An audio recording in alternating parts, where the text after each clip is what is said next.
If you want access to bonus episodes, reading lists for every series of Empire, a chat community, discounts for all the books mentioned in the week's podcast, ad-free listening, and a weekly newsletter, sign up to Empire Club at www.empirepoduk.com. McDonald's presents Burger Reviews by Hamburglar, the classic cheeseburger. Hamburglar? Rubble, rubble. He said, the patties are juicier than ever before. Ba-da-ba-ba-ba. Rubble. Available at most restaurants in this area. This episode is brought to you by Been Verified. Help chip away at the uncertainty that comes with online dating and use BeenVerified.com, a leading platform for online background searches and people search reports. With their powerful search tools and extensive database, you could easily gather information about potential dates, which may help you find peace of mind before taking that next step. You can never be too safe when it comes to dating. Get 20% off today to help take control of your dating game. Visit BeenVerified.com/podcast.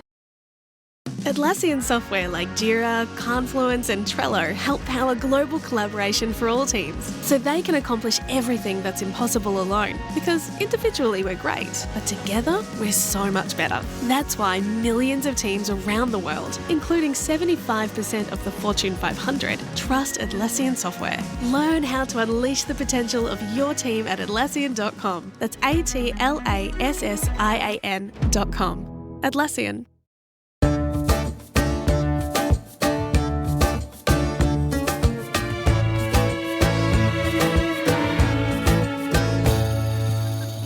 Hello and welcome to Empire with me, Anita Arnon.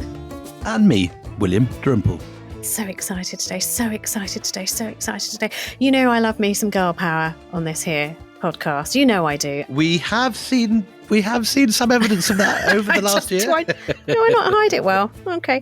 We have an extraordinary woman on this podcast today who I am so delighted has deigned to be on our little podcast. Iona Craig, award-winning investigative journalist who is with us to discuss the Houthis. But that's not enough. We need to know more about Iona Craig. So just so you know, she has been the Yemeni correspondent for The Times. She was the recipient of the Martha Gellhorn Prize for reporting on, do you remember the US drone strikes in Yemen that included that bombing of a wedding convoy? And what a great woman Martha Gellhorn was. What a lovely prize to win. Well, I mean, you know, from hand to extraordinary hand, she survived an assassination attempt in 2013, which we'll talk about a bit more, which was just outside Sana'a. Not many people could say that. No. And was the last accredited Western journalist living in Yemen when she left in 2014, but not forever, because just when the little chat while your internet was having a hiccup, we were chatting, how many times have you been back to Yemen since 2014? I've actually lost count, to be honest with you, but I've probably spent at least the equivalent to another year and a half in Yemen since having not actually lived there. Which we should say is not an easy thing to do at the moment.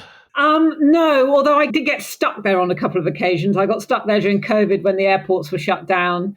In 2015, when I first went back, I had to go back by boat, and I did the crossing between the Bab el-Mandab into southern Yemen 3 times by boat because of the control of the airspace being in the hands of Saudi Arabia and then preventing journalists from getting in. So, yeah, you had to be pretty determined to get back. But once I did, I had a bit of a reputation for turning up at friends' houses, Yemeni friends' houses, saying, I'll be here for 2 or 3 days or a week, and still being there a month or 2 months later. And that happened repeatedly in 2015. Yeah.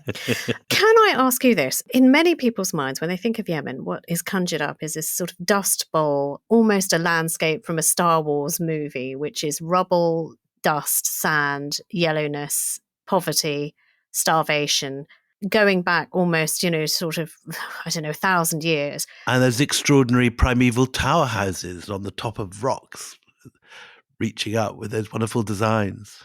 What is Yemen to you? And what does the world need to understand about Yemen? Oh, I get very nostalgic when I think of Yemen, and whenever I'm here, I want to be there. But yes, in the most densely populated part of the country, in the highlands, in the west of the country, it couldn't be further removed from that sort of image. You've got the tower houses that you mentioned, William, on the top of mountains. I lived in one of those tower houses for 4 years in the middle of the old city of Sana'a, which was 5 stories high. I had this amazing view to the edges of Sana'a up into the mountains. But actually the highlands of Yemen, the western part of Yemen, which is the most densely populated area, is beautiful and green when the rains come sort of 2 or 3 times a year. And there's terracing sort of as you'd imagine, maybe around the Mediterranean or something like that, terraced farming. It's very green. There are no permanent rivers, but you do with this heavy rainfall then get rivers forming in the rainy season. And the east of the country is desert and it's less densely populated. So you have this huge contrast when you can drive from the west to the east through the kind of mountainous areas and highland mountains. I mean, Sana'a is one of the highest capital cities in the world. So you actually have an almost perfect climate there where it never really gets above 30 degrees. It can freeze at night in the winter, but rarely. Normally during the day, it doesn't really get below 16 degrees in the winter. So you've got this sort of lovely climate up in the mountains there. And it's extremely beautiful, yeah. And so in those old tower houses, you have the traditional architecture, which are these beautiful half-moon windows, which are stained glass. And so you wake up in your ancient tower house in the morning with white walls with geometric patterns on them, with this filtering of light from the stained glass coming through your window. And it is very idyllic in that respect. And I had a mafraj on the top floor, which is like a sitting room, a traditional sitting room where I could just see for miles. And you'd sit there and have your gatchus, gat being the kind of alternative to alcohol in Yemen, which is not consumed, but this is the kind of local drug, really. It's a plant. It's a bit like drinking too many espressos or Red Bull. It gives you that kind of high, but it's very much a social thing in northern Yemen in particular. And that's where you gather in an afternoon to sit and chew gat. Chills you out rather than revs you up, though, doesn't it? It's sort of...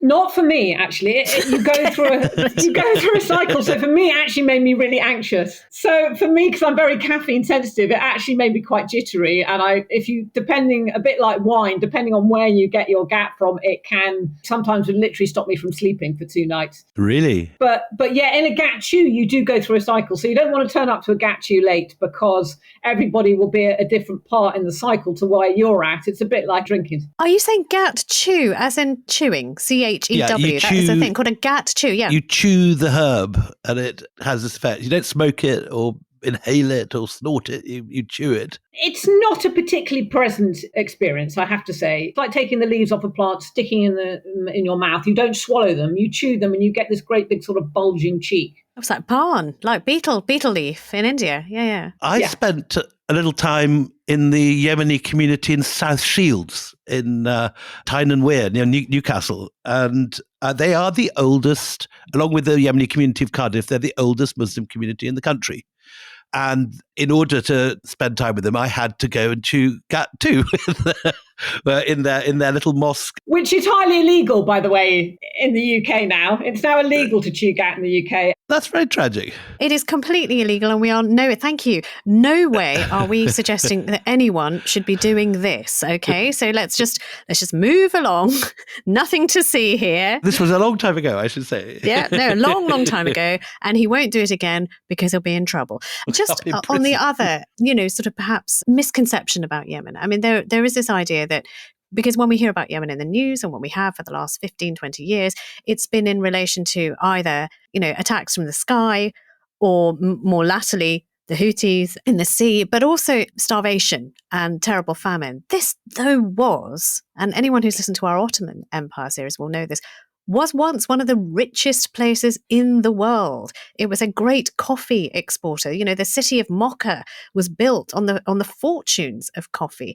I think one of our all-time most wonderful episodes was that coffee episode where we had Jamal Kafadar giving us the history of coffee, and it was all about Mocha and Yemeni goat herds spotting their goats frisking around after eating coffee beans. But I mean, do the people of Yemen claim that as heritage? Do they think of themselves as that from that lineage? I mean, the people, isn't that a terrible way to say? But I mean, if you have a characterization of a people, how would you describe them? That's actually really hard in Yemen because Yemen, as we now call it, was only one state from 1990. So really, actually, culturally, inside Yemen, many people in the south do not see themselves as culturally aligned to people from the north.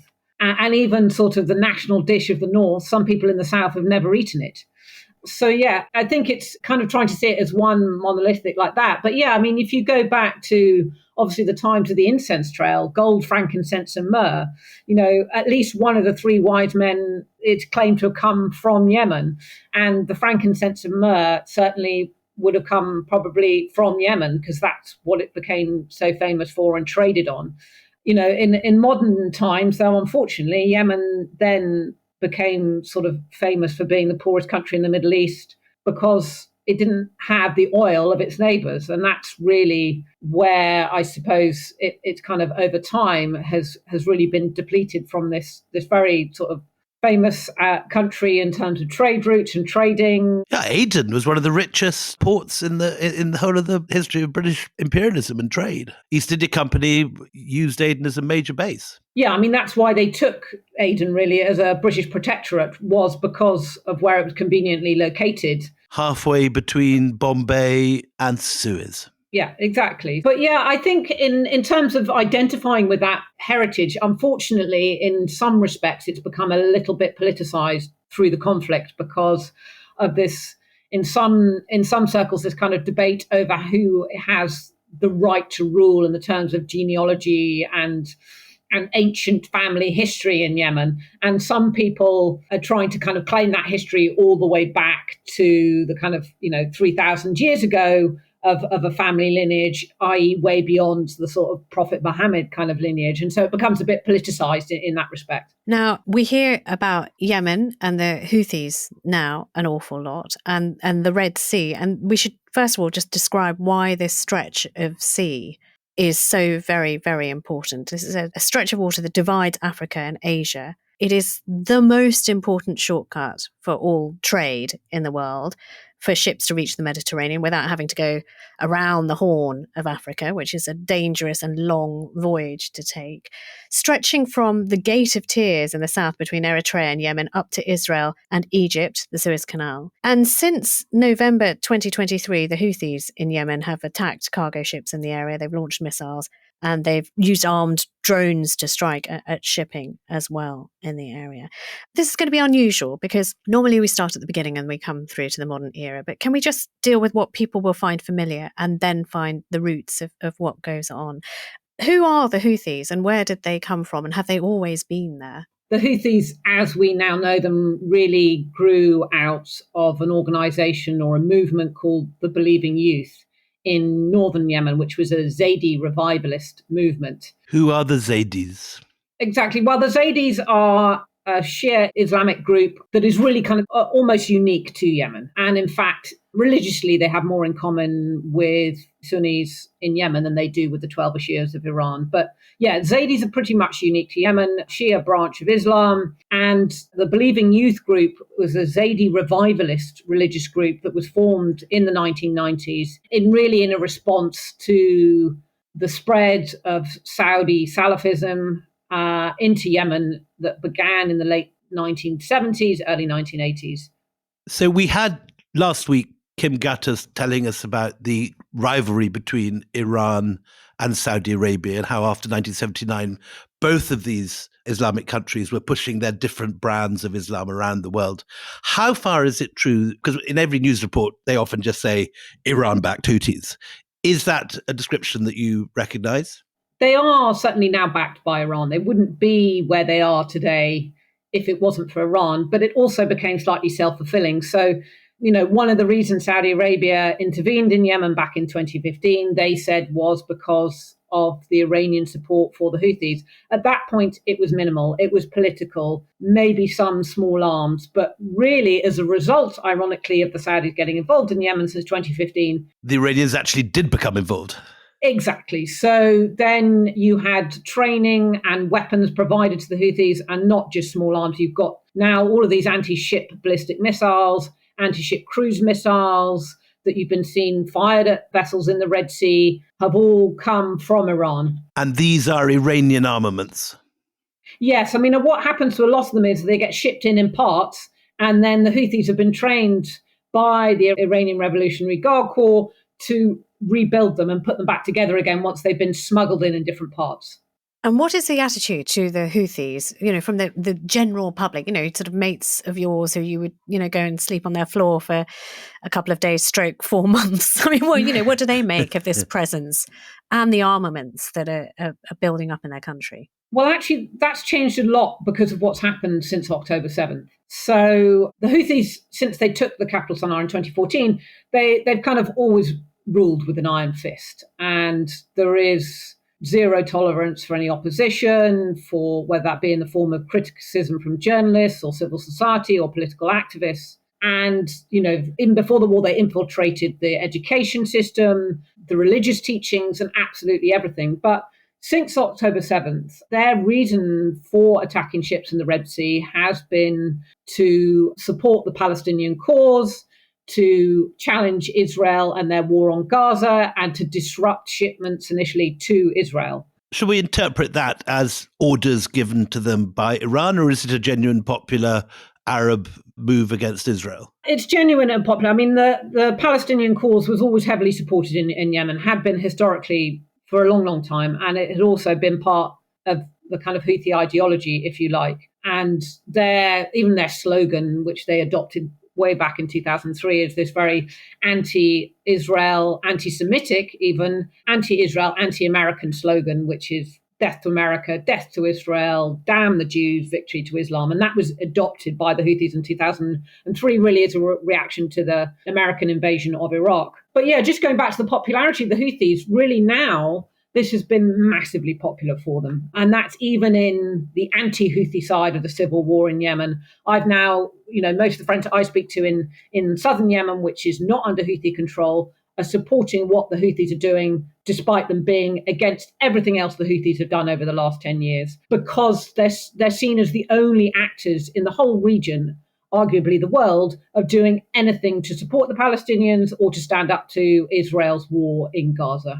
Well, we've already talked about, a divide between Houthi-controlled and not Houthi-controlled Yemen. Can we go back to 1990, though, when Yemen became what we would recognise as a modern state? So this is under Ali Abdullah Saleh, first president of modern Yemen. Tell me a little more about him. I've seen pictures of him. He looks like an accountant, sort of dark moustache, sort of steel-rimmed glasses. He looks like a bureaucrat. Who was he? What's his origin story? And not Fernando from Accounts, your old friend from... No, not Fernando from Accounts, yes. There's a long-running gag on this where I comment on the hotness. Well, I don't, but people think I do.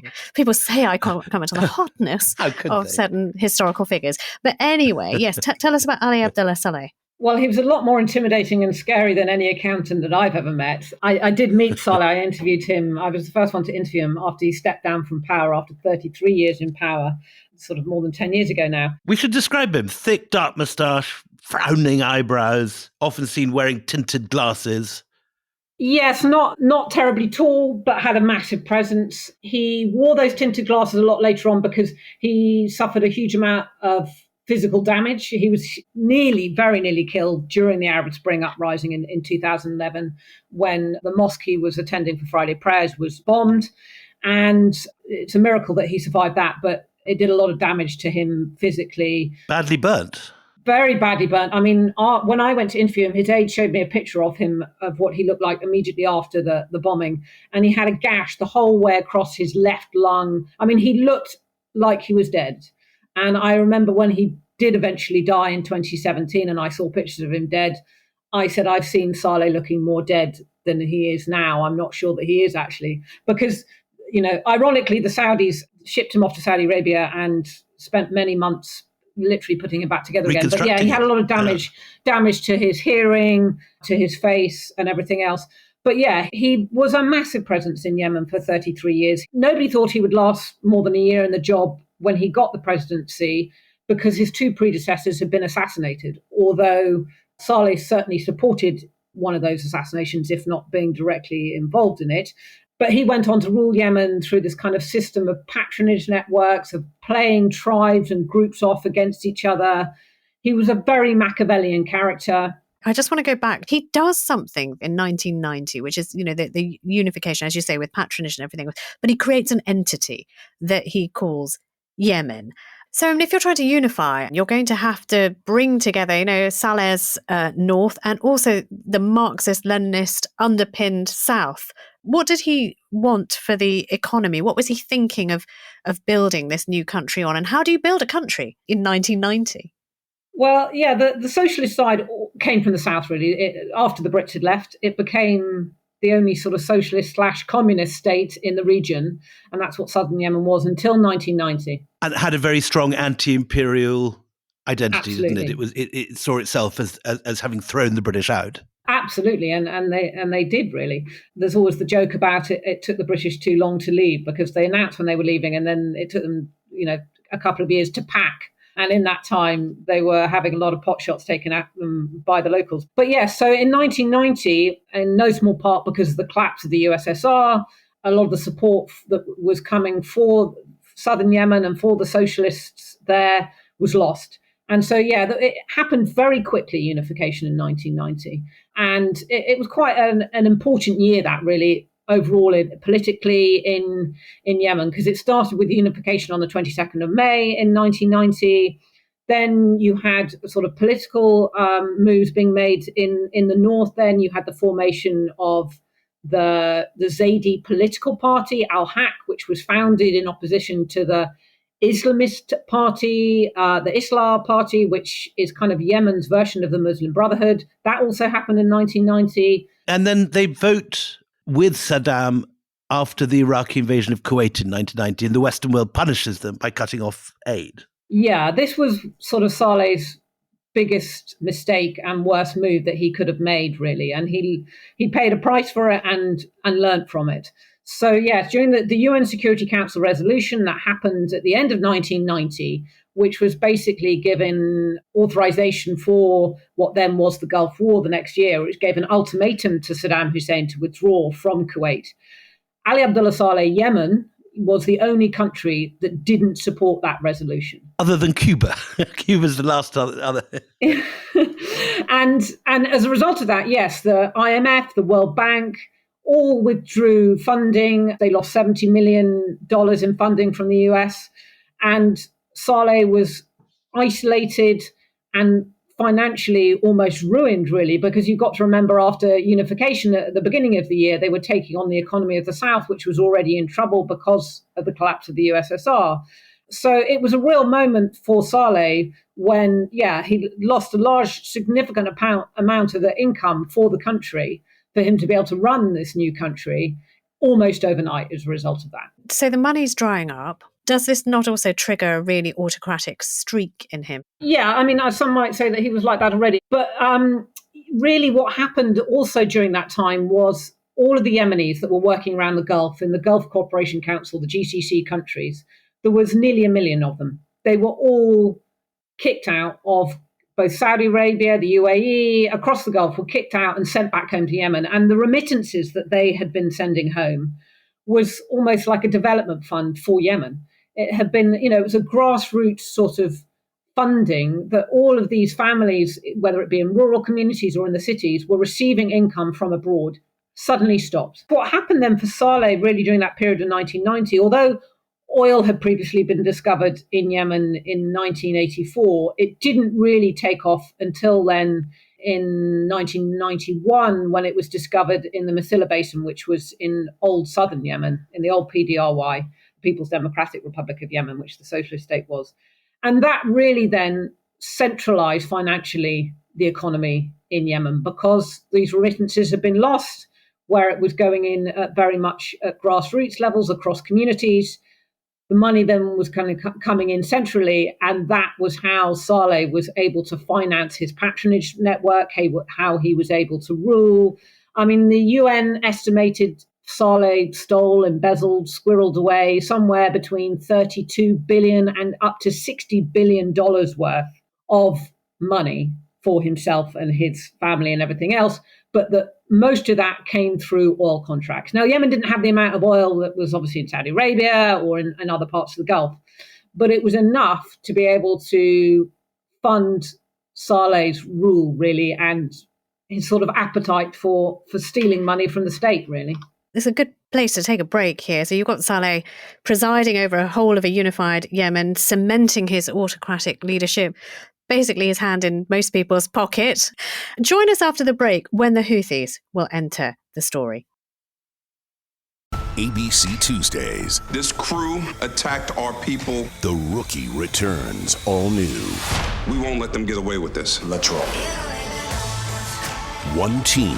You ready to think about crime again? We're here to protect people. Stronger together. This guy ambushed my friends and sent a killer to my house. I need to see this through. The Rookie, all new. Tuesdays at a new time, 9/8 Central on ABC and stream on Hulu. This episode is brought to you by Vuori. Give the active people in your life something they'll truly appreciate. Performance apparel from Vuori. Whether they're into running, surfing, hiking, or even just casual walks around the block, there's something for everyone. And if you're not sure what to gift them, you can't go wrong with something from Vuori's Dream Knit collection. It's the perfect gift and so comfortable. Get 20% off your first purchase today at Vuori. VUORI.com/Spotify. TaxAct knows you don't look forward to taxes. TaxAct doesn't even look forward to taxes, and TaxAct is a tax software company. It's basically TaxAct's whole thing. If TaxAct did things over, maybe TaxAct would end up teaching kindergarten or leading fly fishing tours. But that's a different story for a different ad. So why don't we just agree that taxes aren't fun, but you still have to do them? TaxAct's filing software can help you do that. TaxAct. Let's get them over with.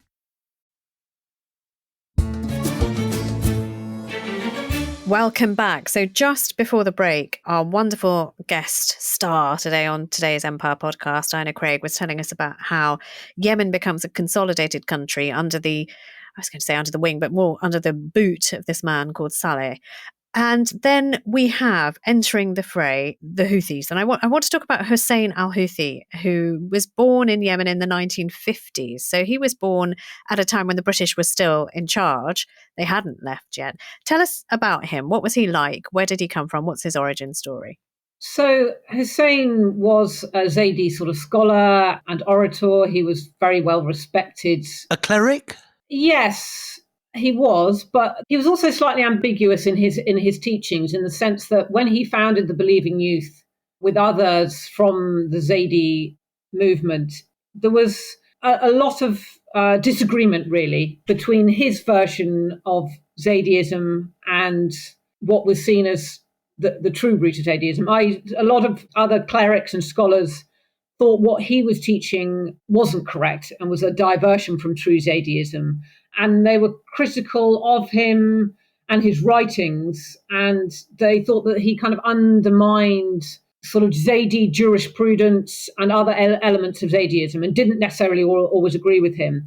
And Iona, just for clarity, if you were an Ayatollah in Qom, what would you think of Hussein al-Houthi's theology and the Zaidis in general? I mean, are they compatible with mainstream Shiism, or would they be regarded as basically rather heretical? Well, actually, the Zaidis have far more in common with the Sunnis, and particularly the Shafi'i Sunnis of Yemen, than they do with the 12 Shias, for sure. I think the thing was with Hussein, which he was never clear about really, is one of the aspects of Zaidiism is about the right to rule and the genealogy of whoever is in power.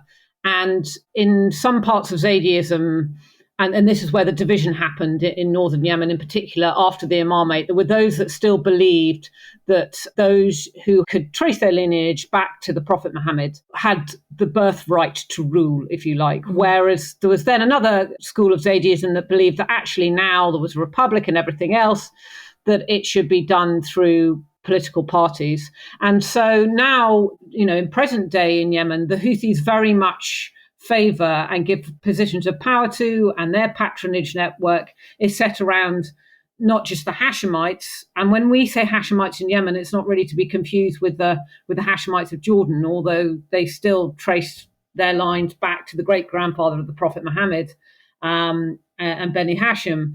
We really mean Sada in Yemen when we say Hashemites, or the singular of that, which is Sayyid. So Abdul Malik al-Houthi, the now leader of the Houthis, is called Sayyid Abdul Malik. And that means that they can trace their lineage directly back to the Prophet Muhammad's family and not the Hashemite, which is broader and goes to all the cousins and is a much broader group. The Sada is a direct line to the family of the Prophet Muhammad from his grandchildren. So the Houthis now very much use the Zaydi school of thought that believes in that divine right, if you like, to rule. And so their patronage network sort of taking over from where Saleh left off, but they favor those who are Sayyids or Sada, as well as Hashemites.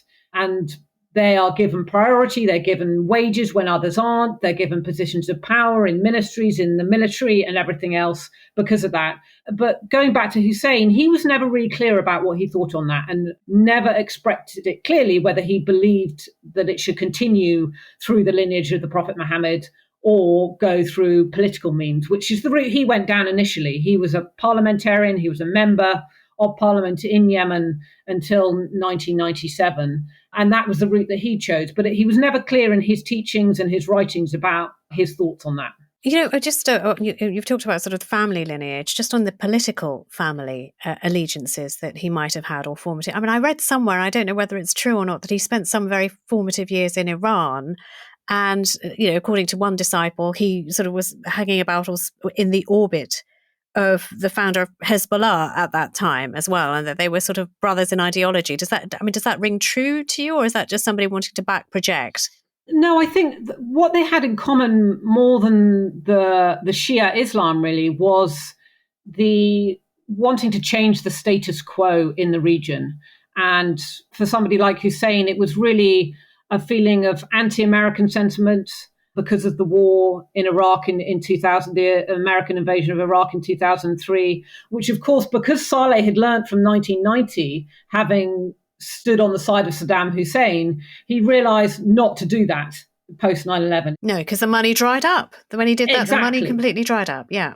He was not just in supported the invasion of Iraq. He then gave a huge amount of support and welcome support for counterterrorism in Yemen from the Americans. And the Houthis really, since 2003, when they took up this slogan of anti-Americanism, that's what they shared really with Iran or Hezbollah, was this wanting to change the status quo in the region, this anti-American sentiment that also included anti-Israeli and anti-Semitic really. But that's what they had in common more so than the religious aspect. Iona, I've read somewhere that the Houthis actually trained in Lebanon with Hezbollah. Is that likely? Yes, I think particularly as time's gone on, what began really with the believing youth and in the early days of the Houthi movement was summer camps. It's unclear really whether that included military training that early on. Certainly there was political connections and movement of Houthis and Zaydis going from Sada both to Iran and to Lebanon long before the civil war that we're now experiencing in Yemen since 2014. But it became an increasingly militarized sort of movement, really, particularly once 2004 happened, which was the first of the wars between the Houthis and the government of Ali Abdullah Saleh. And Hussein al-Houthi was killed at the beginning of that first war in 2004. Let's not throw that away cheaply, because, you know, he is properly getting up Saleh's nose, isn't he? Because he's decrying that there's corruption, which there is. He's saying that he's a puppet, which arguably he is, because he knows what happened the last time when he opposed, you know, the American rule. So there's a bounty put on his head? I mean, Saleh takes him very seriously, and this voice of, you know, radical pushback from him, he won't have it. What happens then? The security forces were wanting to arrest him, the state security forces under Ali Abdullah Saleh, and he was shot dead, reportedly at a checkpoint, by state security forces. But most importantly, his body was then taken by the state and was held onto it until Ali Abdullah Saleh was out of power, till his successor, President Hadi, was put in place. And Hussein's body wasn't given back to the Houthis then until 2012. So he died in 2004. He was killed in 2004. And then they had this huge funeral for him in 2013, which was, you know, given the importance that he became in his death, the martyr that he became in his death, and the importance to the Houthi movement in that time, it was a massive gathering in Sada. And it was really the first time where you saw that the Houthis had created through this period of 6 wars with the state, really their kind of own statelet in Sada, because they had their own security forces in their own uniform protecting this funeral in 2013. You had a representative there from the Iranian embassy.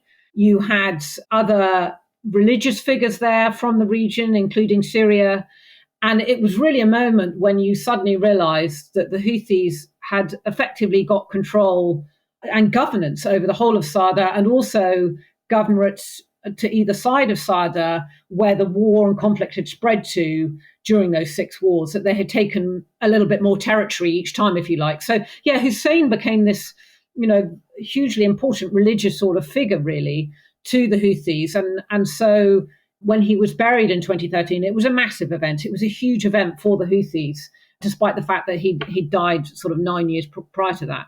But then with all of that fervour sort of kicking around in the air and, this mass mourning, I suppose no surprise then that 2014, this is all bubbling and boiling, that the Houthi coup happens. Can you speak to that a bit? Yeah, so really the as much as Saudi Arabia at the time probably would have liked to have blamed Iran, the reason the Houthis were able to do that was because of Ali Abdullah Saleh. Having Saleh fought all these wars with the Houthis, he was looking to claw back power, having been kicked out of office in 2012. And he knew the kind of Trojan horse for him really was going to be the Houthis. So he did a deal with the Houthis, and Saleh had maintained his loyalists within the army. So when I was living in Sana'a in 2014, when the coup happened, it was kind of extraordinary, really, because there was some initial fighting for about 4 days at a major military camp on the outskirts of the city that was the home of Ali Mohsen al-Akbar, who was Saleh's greatest foe. He'd led the wars for Saleh against the Houthis, but he was also the most powerful man in the military, and Saleh had long hated him. He defected during 2011, during the Arab Spring, and his guys in the military had turned on Saleh's forces. So Saleh had a long grudge against Ali Mohsen. So the fighting started around his camp. But when it came to taking the Ministry of Defense, the parliament, I was living right by the parliament at that time. And I remember walking out the door the day the Houthis took control, and not a single shot was fired. The security forces standing outside the parliament welcomed the Houthis walking up to them, literally shook their hands, and they came and joined them. And just parted ways and opened the gates. Wow. Yeah. Wow. And the same thing happened at the Ministry of Defence. I then literally walked down the road. I was going to meet a photographer friend of mine, and somebody messaged me and said they'd taken the Ministry of Defence. And I said, I'm 100 metres from the Ministry of Defence. There's not a shot been fired. And the same thing happened. And at that time, the Houthis had, been riding on a wave of opportunism, as they've repeatedly done now. But there had been massive issues again over corruption with the new president Hadi. There had been a reduction in the subsidy on fuel. So people had gone and protested because the cost of fuel had risen substantially. And so the Houthis took this as an opportunity. They saw it as a new revolution, and they took control of the capital in September 2014, when the entire international community and the UN Special Envoy were sitting in the presidential palace waiting to sign a deal with the Houthis to say that we will join a unity government. And whilst they're all locked up in the palace, had their phones taken off them so they couldn't communicate with the rest of the world, but for security reasons, the Houthis were sweeping through the city and taking control of all of the ministries. And it was quite an extraordinary thing to watch, because it was a coup that even the international community was denying was a coup at the time. I mean, can I just say, I'm just slightly astonished by the fact that you're strolling around while the coup is happening. I mean, what was it like to be a woman? You're a slight Western woman, and you're sort of muddling along. The Houthis have come in. Then, there's a huge seismic change in government. How did you operate in Yemen? I mean, did you have to be veiled? Did you have to be covered? Because I mentioned at the top of this program, 2013 was when there was an assassination attempt on you. So, I mean, what's gone on here, Iona? Well, certainly when I first turned up in Yemen in 2010 and all the way through to probably 2013, really, I never covered my head. I had shorter hair than I even do now then, and I was often mistaken as a man, because I would always wear sort of long sleeve clothes and a top that covered my bum and went down to my knees, sort of like a dress with trousers on underneath.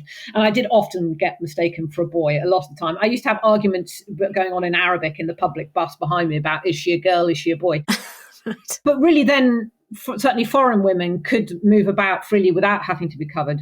That then changed during the period after the Arab Spring, before the revolution happened, when there was what they call the National Dialogue Conference, which was a transitional phase in Yemen. Are we talking about 2012? What year are we talking about when things changed? 12, and then 13, really, because during this kind of period when you knew there was going to be a war, everybody who spent time in Yemen knew there was a war coming, and that Ali Abdullah Saleh was probably likely behind it. You had a string of assassinations, political assassinations going on. Car bombs. Yes, drive-by shootings. Car bombs were normally the kind of al-Qaeda thing, suicide bombings, but you then that al-Qaeda would often claim you'd have car bombs, suicide bombings, drive-by shootings. You had regular kidnappings then of foreign nationals. So I had 6 friends kidnapped in that period.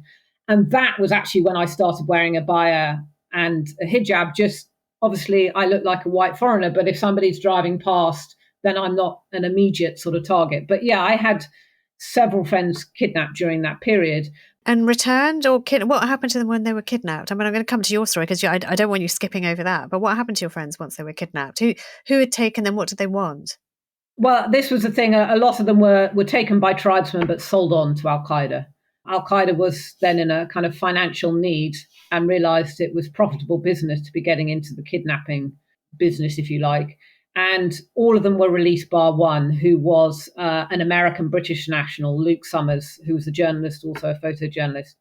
And he was killed in a failed rescue attempt by the Navy SEALs, along with a South African who was also being held with him. So, yeah, all of them were released, except for him. Unfortunately, at the end of 2014, he was killed in a failed rescue attempt.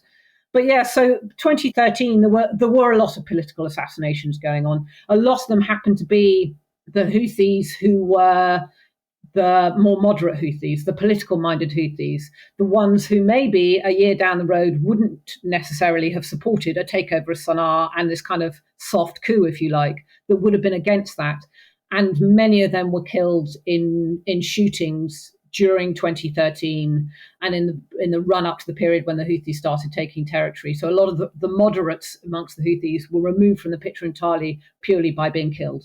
What happened to you? Can you bear to talk about that day? I just want to know, can you, I mean, don't if it's awful. Oh no, it's not awful at all. So I mean, what happened? So it's morning time, you get into a taxi. Just talk us through what happened. So I just interviewed Ali Abdullah Saleh 2 days before, and I hadn't filed my story for the piece for the Times yet because Saleh was going out to do his first political rally to his supporters since he'd been removed from office in 2011. So he hadn't done a public speaking or rally or anything like that since the Arab Spring. So I thought that was good context for the story. So I went to the political rally, he did his speech, and I left. And when I left, of course, there were huge amounts of people leaving. I flagged down a cab, got in the taxi. And as we were driving through this sunken road that kind of goes round the outside of Sana's old city, a couple of miles from where I was living at the time, we went past the Ministry of Defence. And as we did so, a vehicle came out of the ramp outside the Ministry of Defence and blocked the road in front of us.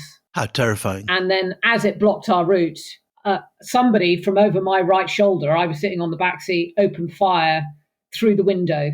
God. And obviously, glass went flying and bullets went out the other side. Thankfully, the taxi driver, who didn't know me from Adam, I threw myself in the foot, played dead. And he turned around, saw that I was okay, pulled around this car that was blocking our road and just took off down the road. I then got him back to my house later in the day to give him some cash to pay for the damage that the bullets had done to his car.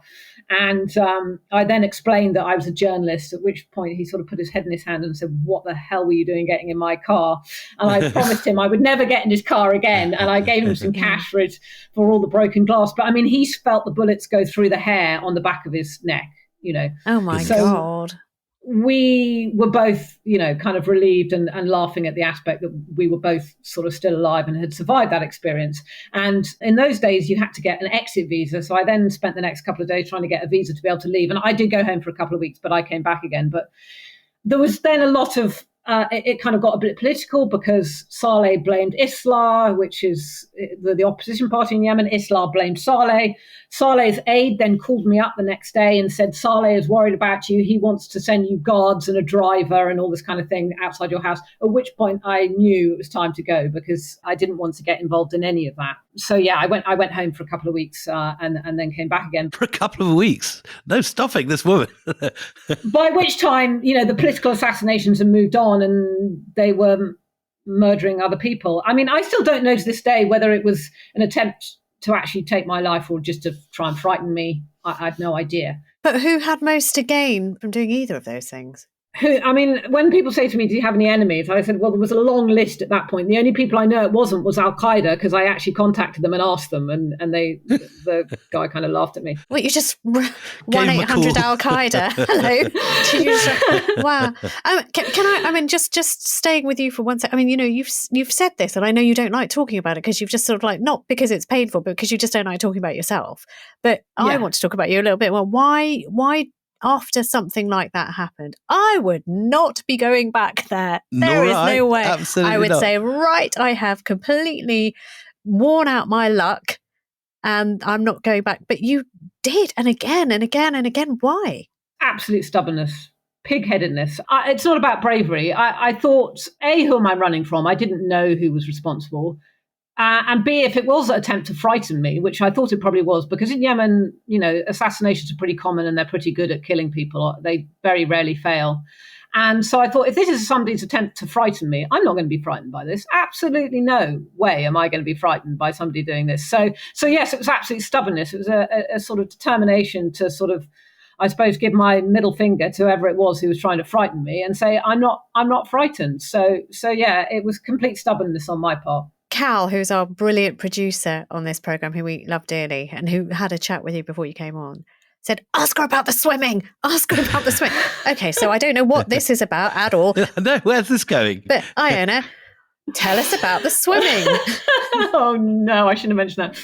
So I was talking to him about how the Yemen that I fell in love with when I moved to Yemen in 2010 and lived there for 4 years, unfortunately doesn't really exist anymore because of the war, because of the division in society, because the way both sides in the conflict, although there's more than two sides, are now ruled. So, the Houthis now have very strict rules on what women can do. They're not allowed to travel without a male guardian, which was never the case before. The last time I was in Sana'a, I wasn't even allowed to walk out the door with an abaya on, and just the kind of strict social norms that have now been imposed. And equally, in southern Yemen, you've had the rise of the kind of Salafi militias that have been funded and used militarily in the war, that you've had kind of extremism growing on both sides, really. But when I first went to Aden in 2010, this is where the swimming thing comes in, I was able to put on a bikini and go to the beach, albeit on a beach where you had to pay to go because it belonged to a private hotel. It wasn't like a public beach. But I paid my money. I went in and I thought, I'll go for a swim in a bikini. By 2015, 16, not a chance, no way. And so in 2020, when I got stuck in Aden because of COVID and they'd shut the airspace and they'd shut all the airports, shut the roads and everything else, and I got stuck for a couple of months longer than I anticipated being in Yemen at that point. And I'm right by the sea. There's barely any electricity because the infrastructure is so problematic, and because of corruption and other issues, there's no fuel to run the generators off. So I was like, I want to go for a swim. It's 40 odd degrees. And, I couldn't go for a swim unless I was wearing an abaya. So I said, no, I'm not doing that. So I got my Yemeni friend who was staying with me. I said, right, get the scissors out. So I had shoulder length hair at that point. He cut all my hair off in a rather sort of Edward Scissorhand haphazard sort of a way. I then borrowed his brother's football shorts. I got a bandage from my first aid kit and bound my chest, put on a T-shirt, and off I went and said, right, we're going to the beach. And so we did. So, yes, I did my best impersonation of a bloke or a boy or a man or whatever. You are a bloody minded bird. That's what you are. And good. Brilliant. It was a nice swim, I hope, at the end of all that. It was, yes. And I did it quite regularly, actually, after that. So we've seen the Houthis now. Suez control, Iona, and things are getting darker. There's more extremism. There's violence. There's been a coup. What happens next? And tell me about Saudi Arabia entry into this in 2015. Well, what happens after the Houthis take control of the capital in September 2014 is they sign this agreement saying they will go no further. They'll withdraw their troops from Sana'a and kind of go back to Sada. Not only did they not do that, but the exact reverse happened. So they continued taking territory through the country. They continued pushing south and east. And then in early 2015, there was fighting in the capital itself. And President Hadi, who was Saleh's successor, was effectively put under house arrest, wasn't able to move. The government was disbanded and the Houthis took power by full force at that point. And just to remind us, Iona, what percentage of the population are Houthi or Zaidi? Well, Zaidis between 15 and 20%. So they're a small minority. Yes. But I think, a lot of people would say now that not necessarily all Houthis are Zaidis and vice versa, all Zaidis are Houthis. Sure. But yeah, as 2015 then got going, you had the collapse of the government that the Houthis then took absolute control. President Hadi was under house arrest and then somehow managed to escape house arrest, reportedly dressed as a woman in an abaya with a niqab on. The reverse to you. Yes, exactly. And got in a car and escaped to Aden in the south. But the Houthis followed him. And to the point that actually because they'd taken over the systems of the state, they used the Air Force for the first time, and airstrikes by the Houthi then controlled Yemeni Air Force were carried out in Aden against President Hadi and his supporters, at which point Hadi fled and he went to Saudi Arabia. And with that, the Saudi coalition was formed. And literally overnight, in March 2015, Saudi Arabia launched its bombing campaign in Yemen that began in March 2015 with the idea that it would last a couple of weeks, maybe a month or so, and was still going on until a ceasefire in 2022. And the UAE also became a crucial part of that coalition. And the UAE, their primary involvement, not only in the air wars, was on the ground as well. So they sent forces in and also funded and trained militias, including Sudanese and Yemeni Salafis and other groups in support of the old southern separatist cause. Who are the foot soldiers in the Saudi anti-Houthi forces? It is actually regular regiments of the Saudi army, or who's fighting the war now? No, the Saudi army isn't really involved in foot soldiers at all. So you've got multiple units and groups on the anti-Houthi side. They've actually fought each other. So the UAE has supported one side, the southern separatists, known as now the Southern Transitional Council, which they helped create and fund, against the internationally recognized government, which also has Islah, the political party, as part of. And the UAE is absolutely and adamantly opposed to Islah. Because they see them as the Muslim Brotherhood and there's potential to be an existential threat to the UAE, they are deeply opposed to Islah having any power. And so hence they supported the STC, the Southern Transitional Council, into creation and have funded it, and other fighters who are also not pro-Islah. So within the anti-Houthi faction, it's very fragmented. And they have fought each other to the point the UAE even carried out airstrikes against some of the internationally recognized governments backed by Saudi Arabia side. And it's really weakened their ability, therefore, to fight the Houthis because of this internal fighting, really, on the anti-Houthi side. And the Houthis have obviously been able to take advantage of that. I mean, you've just got people being pounded amidst all of this sort of crossfire going on between different interest groups, which, not surprisingly, has led to a complete collapse in the healthcare system, famine, people not getting food. In 2019, the Global Food Index said that Yemen had the second highest score for hunger in the world. And 2022, which is only a couple of years ago, World Food Programme said 17 million people in Yemen are food insecure. What's going to happen next to a country that I know you love and that you would, sort of long to be back in if it could be a little more like the place that the young boy girls swam in, Yeah. I think this is a problem that none of the protagonists, in the war, whether it be Saudi Arabia, the UAE, or the Houthis, or the internationally recognized government, have Yemeni civilians as their priority at all. They all have their own interests primary. I mean, the starvation aspect of it has been dire. A large part of that has been down to the Saudi-led coalition and the de facto blockade they impose, but also the Houthis have manipulated aid. They've besieged cities. They're still partly besieging the city of Tyre. They prevented food and water getting to civilian populations. So all parties are kind of guilty of this, really. And I think going forward now with the Houthis is really a question of how far they are willing to escalate in the Red Sea, and therefore the reaction this is going to draw from the US and the UK. So the US has now designated the Houthis as a specially designated group. They had been previously designated as a foreign terrorist organization, which is slightly different. But being designated as a terrorist organization now will also have an impact on companies willing to ship food into Hodeidah, which is under Houthi control, the main port for the most densely populated part of Yemen, and therefore will affect food prices. Food prices are also affected by shipping insurance, which of course is huge from anything going into the Red Sea where Hodeidah port is. So the consequences of international reaction to what the Houthis are doing now in the Red Sea can still, again, have devastating consequences for the civilians in Yemen. Well, it's a really bleak assessment to leave things on, but we've been so charmed and delighted by having you here. Thank you so much, Iona. I know you don't like talking about yourself, but I think people will find, your own personal recollections of, not getting shot, not getting shot in the head, really quite mesmerising. Yeah.